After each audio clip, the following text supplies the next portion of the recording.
Hello everyone, good afternoon. It's Crisandro here. It's an episode of Rantz and one which I was kind of hoping that I wouldn't have to make, but kind of knew deep down that I would. I'm currently watching, with 7 minutes to go, Spurs take on Aston Villa at the Tottenham Hotspur Stadium, and we're currently 2-0 down. As I said before in the previous video, I wouldn't be going to the game because I just wasn't feeling it before, and I went to the Brentford game and I just wasn't there. You might have seen my mood in this in the video. You just got to could tell that I just wasn't getting into it, and I mean that game ended in a 2-2 draw, being 2-0 down, and here we are currently 2-0 down against Aston Villa with 7 minutes to go. 6 minutes to go now, and it was quite an interesting stat that they showed. 10 consecutive games where we have fallen behind first. And this looks like it's going to be the fourth game that we're going to lose in that run. Of those 10 games, 7 of them have been in the league. And it's just I mean, many people are talking about how it's kind of like symptomatic of how you start the game. That probably is the case. I mean, we don't start games fast. We don't. It's a case of seeing what the opposition do and then reacting to them. And that's kind of how it's been.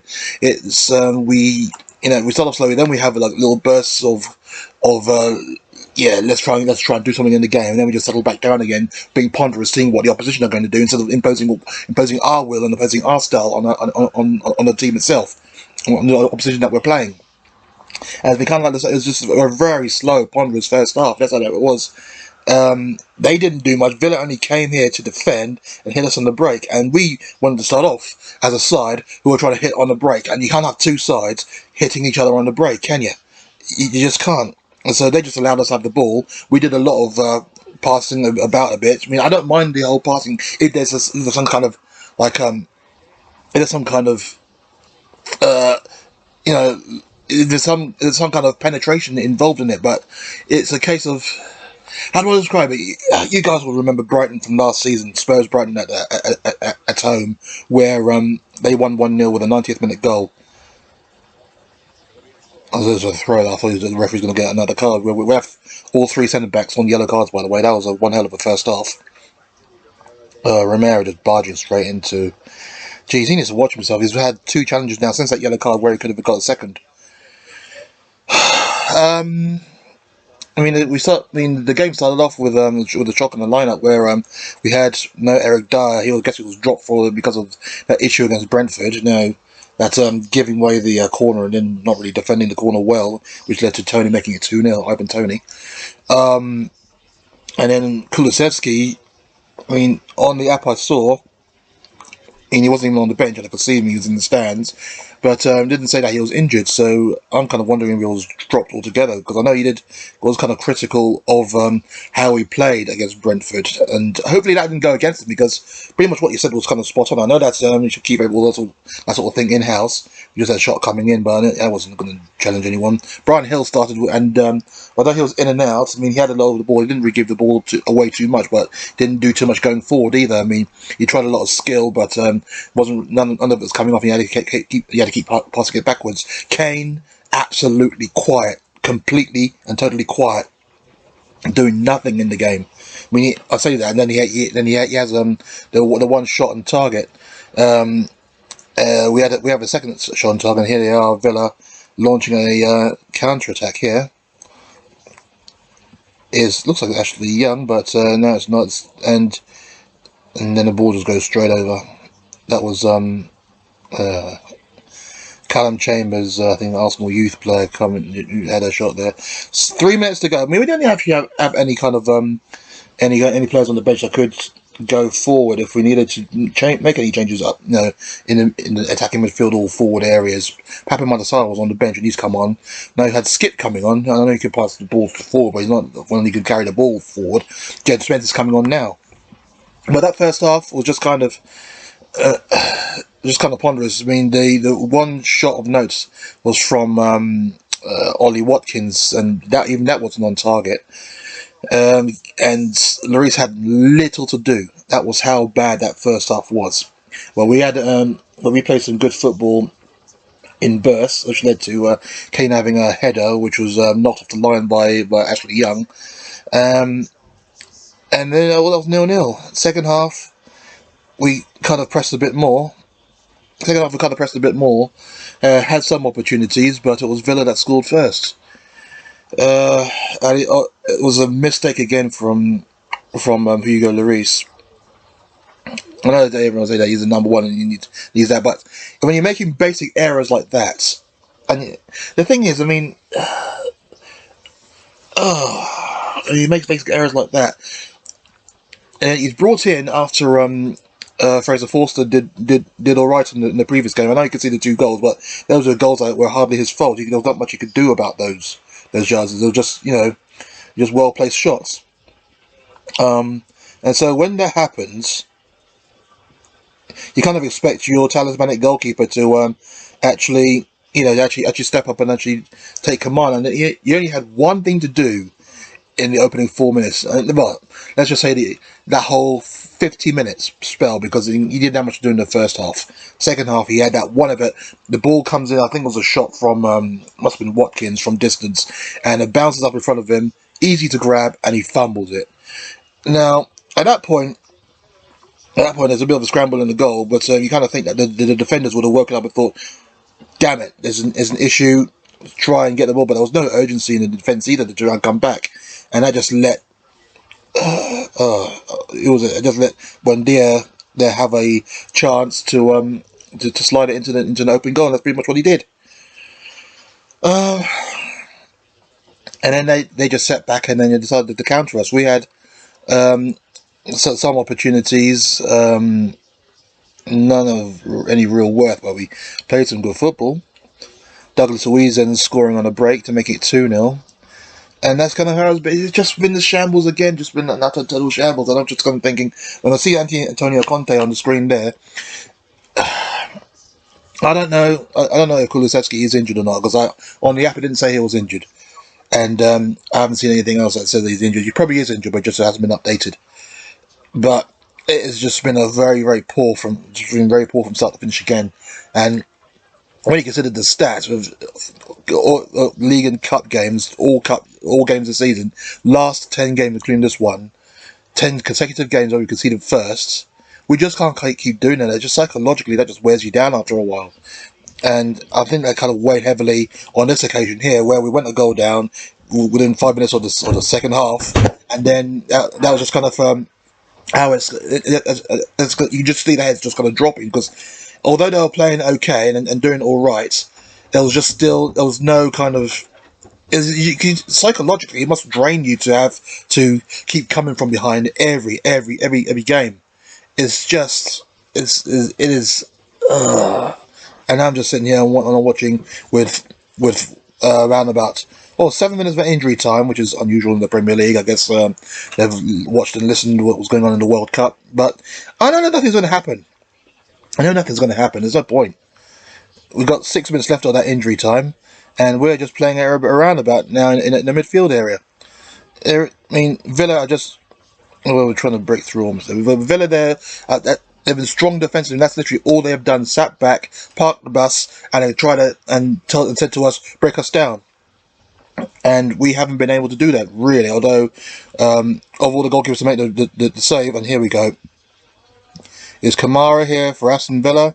He's dilly-dallying there. I'm not quite sure. I thought he would try and curl it, but they lost the opportunity. They could have made it 3. And then that would have meant that the stadium would just been a chorus of 60,000 fans booing. I actually don't know where to go from here regarding Spurs. I mean, Conte. Oh, Son's going to get booked. Oh, no, it's actually not Son. Callum Chambers is going to get booked. Let's just say that when the window opens for the January transfer window, I think it's open now. I can't quite think, but we need serious. If this was a point that Conte was trying to make, then there was a really poor time to make it. Really, I just want because we had next to no attacking options on the bench. We have Brian Hill did okay, but I know he's improving with every turn. Bulking up and doing all that, but I don't think he was. why am I digging him out? I mean, he didn't do too badly. He was all right. He was okay. He wasn't as effective as I wanted him to be, but he didn't do too badly. As the older heads, Kane having less touches in the game. And that was poor. That was poor, Son. And Son again having another poor game, really. Another poor game. I just don't know where we end up. I mean, do we need a complete and total overhaul? Should we have taken the money from Manchester City a couple of years back? You know, they wanted to. I mean, they only offered less than the money that we wanted. I think they offered about 60, 70 million, and we wanted 150 million. It should have taken the 70 million, just been done with it. Because I don't care what people say. I don't care what people are saying. We needed to have a proper rebuild, and we're still relying on the likes of Sonny and the likes of Kane, who are now into their 30s or coming up to their 30s. It is going to be a point where it's going to be hard to just get out of that mindset. And Richarlison is injured at the moment, so we couldn't even call on him, to change things up front. Kulusevski, if he's injured or not, I have no idea, but we couldn't call on him to change things up front. It's just been poor. I mean, now we got Ryan Sessegnon playing as a left winger by the looks of it, because he came on for Brian Hill, and now we just wasted the ball going forward. It's just been poor from start to finish, and 10 games straight where we conceded the first goal, and there's just no turning away from that. I mean, I'm not going to jump. I mean, obviously, as you know, I'm not going to jump in the bank, so I'm not even going to say it. I mean, everything I say is methodical. It's not a case of knee-jerking and saying, it's all his fault. But what I will say is that we need to make... I know it's hard to make... I know it's hard to do proper... I know it's hard to do... I thought they were going to make it 3. I know it's hard to do proper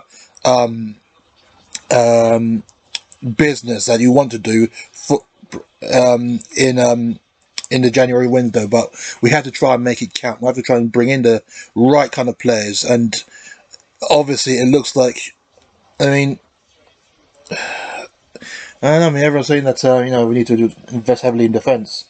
I'd say we need to invest heavily in midfield as well. When Rodrigo's is out like this, I mean, Basuma, he came with a lot of fanfare, but at the moment, he just looks so ponderous on the ball, and he's given it away a good few times as well. I mean, it wasn't quite the player I saw at Brighton, but then again, he's trying to adapt to a new team. So again, I'm not going to dig him out, for what is effectively still his first season at the club. People just expect him, just because he's done very well at a club where he's been out for years, you just come in and slot straight in and that'll be it, and everything will just run smoothly. It doesn't work like that. These are footballers, these are human beings, they're not goddamn robots. But people don't seem to understand that, and that's what kind of drives me mad sometimes with the discourse around players. But it is a case where Basuma doesn't need to bed in a bit more, and will that involve playing more than before? I'm so good bored of my son. Will that involve actually playing more? That's probably what it means. I mean, you need to see a bit more, and especially now that with Bentancur out injured, with Rodri out injured, we need to see a bit more Basuma, and that's probably what we're going to get in the next few games. But we need to start clicking now. We need to start games quicker. That's literally what the issue is.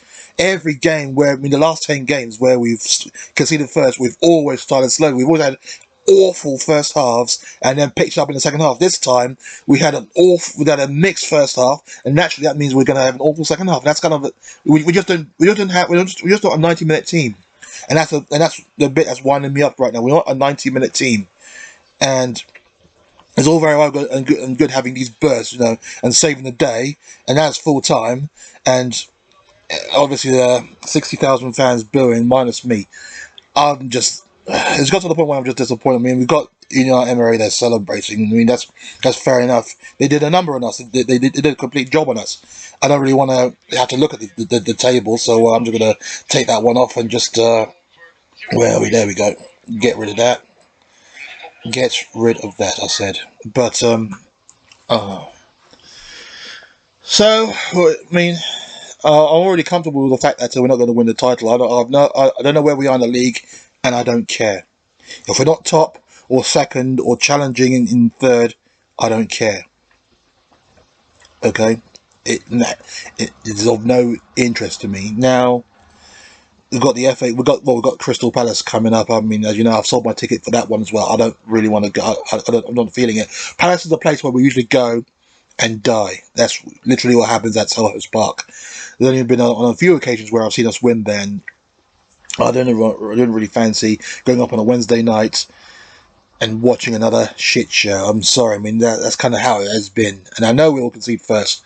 It is I mean, that's just like, that's night following day, that one. It's just, dog bites man. That's just something you expect to see now. And I'm just tired of having to see if we will come back from that. It's just emotionally draining, and it's just at a point where I don't really need all that kind of crap. And at the moment, Spurs are not providing the levity that I kind of hope that they would, but there is another defeat. Another game without a win, I should say. That's 2 games now without a win, following that debacle of a game against Leeds. People I did see at the time people saying, "Oh, what a great game, what an exciting game." This was from Spurs fans. What a fantastic game that was. I know we won 4-3, but we still conceded 3 goals. At one point, people were going to look at those kind of results and think we should not be winning 4-3 or 5-4 or whatnot. We should not be getting excited at 8-goal thrillers. This is our team. It's not a neutral thing. It's not a neutral. I mean, and now we're seeing what's happening since then, conceding awful goals against Brentford and just luckily enough getting away with that and drawing, and now conceding 2 awful goals against Aston Villa, and we can't even come back because Villa know how to defend so well. But that's how it's finished. And Spurs 0, Villa 2. It is what it is. I'm just thinking that my next game is against Portsmouth in the FA Cup, and a lot of my friends who are Pompey fans are saying that should be a walkover. I'm not quite sure whether they've seen the Spurs side or will know that all they have to do is just score first, and if they defend very well, there's a chance they can get at least especially in the cup, they can force an extra time or something, or even force is it extra time or do they get replays? I think it's extra time. So when you're playing against Spurs, don't give up. Just coming out with a game plan, and I'm sure we'll just accommodate you. I just don't know I just don't know where to go from here, man. We need a decent January. I mean, it's not going to be a case. I mean, Conte's job is not going to be on the line on this one. The only way that Conte's going to go is if he goes himself, and he looked like a broken man on the touchline there. He didn't know what to do. I mean, like I said, I wasn't sure he was making a point of whether those players are out injured, but we did not have a player on the bench that's, especially we could change some things on the forward line. Richarlison, yeah, he's out injured. I wasn't sure if Kulusevski was out injured, but because I didn't see anything that said he was injured. But he probably was. I don't think he was suspended, was he? It would have said suspension. It didn't say that. It just wasn't there. So yeah. I mean, even if you don't want to play those men, why not have Lancashire? I know, just thinking really far outside the box, but bringing in one of the youth players who will have something to prove. You know what I mean? Just do something. Don't just have a bench bare like that. Where if we need someone on the forward line, we can't do anything. That was just kind of poor, but maybe it just kind of shows that we are like them. So, I mean, we were kind of talking at the time during, the summer window that, bringing Richarlison's good, but we need another player who can play across that forward line. Someone who can do that, and especially if we are light in that position, because Hill, he's bulking up and he's getting better, but at the same time, he does need a lot more work, from him to become that kind of player that we need. It is just absolutely, disheartening to see, and I just don't know where we go from here. I mean, yeah, it's Palace on Wednesday. I'll be watching from the comfort of my from my room as usual. But yeah, it is what it is. It is what it is. Well, and Villa, he did the job on us, but quite frankly, we just did not have the wherewithal to even give you a challenge, and that's kind of been that's been what has been the most disheartening of all. We just did not have the fight in us to give them the challenge. we had little bursts here and there. We played some nice little 1-2s and some little tiki-taka football, where Sonny just kind of, the final ball just overplayed the pass to Kane, a simple ball, and Kane could have got in and scored. Perisic, that was a lovely ball, I think, from Longley across, a long ball right over the top. Perisic was in the forward area, and time to control it. That was the Kane header I was telling you about earlier, and you play it back. The ball comes in, and Kane headers it down. Ashley Young was on the goal line there to clear it. So there's only two big moments that I can think of in 90 minutes. You know what I mean? If you were talking about we need a creative midfield, we can create opportunities. We're just not doing anything of any substance with it. So it's not the creative side that worries me. I mean, we have Kane who can drop deep and play in the likes of Son on one side, or Kulusevski, or in this case Schill on the other. We have that. We have players like Højbjerg who can throw the ball through the eye of the needle. I don't know why people are saying that you can't do that. We have the attack on the wings there, Perisic down the left, or today it was Doherty, he was down the right. I mean, he started off quite brightly, especially in the penalty box area. He did very well. We have that kind of creativity, just the will to get your head on the ball. That's what seems to be missing. Just the will, just wanting to get in where it hurts and put the ball in the net. That seems to be what we're missing at the moment, and that's I just don't know where we're going to get that from.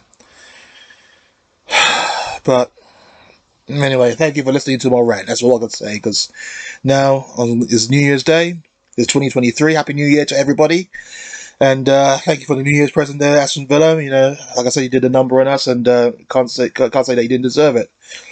Another defeat at home. We're far from making this place a fortress. We really are, and we just have to pick ourselves up. And then I'd like to know what goes on in the training. I just want to know what goes on in the training there. I mean, it can't be the case that Conte is happy with the way we start games. It can't be. It can't be the case that he just comes in and says, yeah, okay, I know we started very slowly in the last game when we were 1 or 2-0 down at that point. But I think in this next game, if we keep playing slowly and we keep being ponderous, we keep looking at what the opposition are going to do first, and we'll study them first for the first 20 minutes. And even if we go goal down or two, then that's fine, as long as we come back. I don't think he does that. It must be a mental thing in there, which is why I don't know, but something does need to change, and Conte needs to do something about that. He really does. But anyway, that's me done for today. I'm going to go and go back to celebrating the new year, 2023, as I said. And 2023, same old Tottenham. Thank you for watching. Like, subscribe, all the jazz. And let me know what you think about today's game in the comments below. And I shall see you again soon. I'll be around for the Pompey game, for the FA Cup match, and also I think probably the next game is the Women's Super League. I'll be watching Aston Villa against Spurs at Walsall's Bescott Stadium. So if you're going to any of those games, I shall see you there. But from me here, thank you for watching again. Happy New Year. Come on, you Spurs, for what it's worth. And I'll see you again soon.